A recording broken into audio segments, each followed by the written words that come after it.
Hey guys, this is Austin, and today I'm here with the new 2014 Ouya. Has this little guy earned a spot on your TV?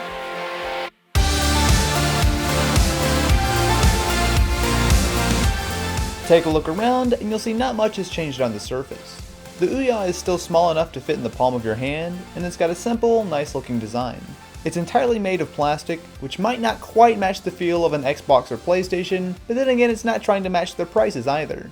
This refreshed model is sporting an all-new black color scheme, with a light-up Ouya logo on top to serve as the power button. Around back are all the ports you might need, including power in, Ethernet, micro USB, HDMI for connecting your TV, and a full-size USB 2.0 port for connecting an external drive. Inside, the new Ouya is sporting 16 gigs of storage, a nice improvement over the 8 gigs in the last model. The specs themselves are still decent, if nothing spectacular. Powering the console is a quad-core NVIDIA Tegra 3 clocked at 1.6 GHz, 1GB of RAM, along with the standard stuff like Wi-Fi and Bluetooth. If that sounds familiar, that's probably because the Ouya has similar specs to devices like the HTC One X as well as the original Nexus 7. Now since it's based on Android, that's not really an issue, however definitely don't expect any kind of insane graphics out of this little guy. It does have a fan, which occasionally spins up, but it's not bad. It's still quieter than a typical console. What feels very similar to a console is the controller, which got a lot of criticism when the Ouya first came out. This latest version tweaks a lot of subtle things that add up to be a pretty decent gamepad. At first, the shape of the controller feels bizarre and not all that comfortable, but it's something I got used to quickly. The sticks are nice and tight as well. Not quite perfect, but they're weighted nicely and have good motion. The D-pad is also solid, however the triggers and shoulder buttons still feel a bit cheap. It's powered by a pair of AA batteries that are hidden inside the grips, which while it works, it's a bit of a pain to deal with. Fire up the Ouya and you'll see the UI has evolved in the last year or so since the first console started shipping. Play is where your games are housed and it works fine, however once you start getting a few things installed, it can get cluttered quickly. There's a decent selection of games, but a huge chunk are directly from the Play Store, which is hardly the best place in the world for AAA gaming.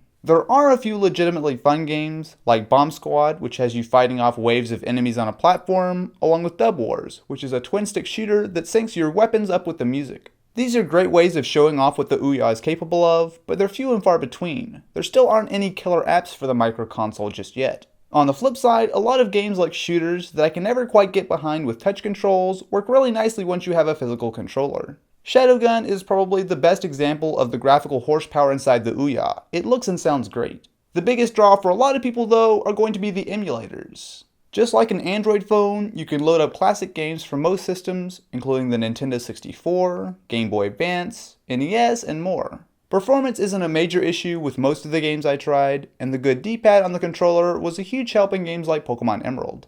Occasionally I ran into a couple minor issues, but for the most part I can see using the Ouya purely as an emulator. Something they've really tried to hype with the Ouya is that all games are free to try, if not outright free, and while that definitely sounds good on paper, it's not quite that simple. When you first register your account, you have to give them either a credit card or a prepaid Ouya card. That's not too uncommon, but when you're playing a free game, sometimes you'll run into it nagging you to buy the full version.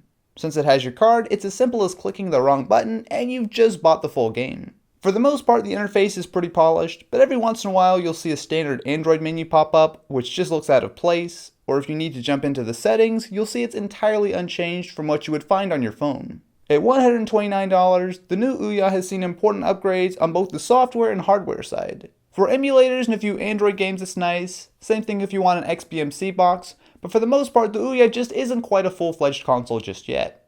What do you guys think though? Would you pick up an Ouya? Let me know in the comments below. Anyway, thank you guys so much for watching and I will catch you in the next one.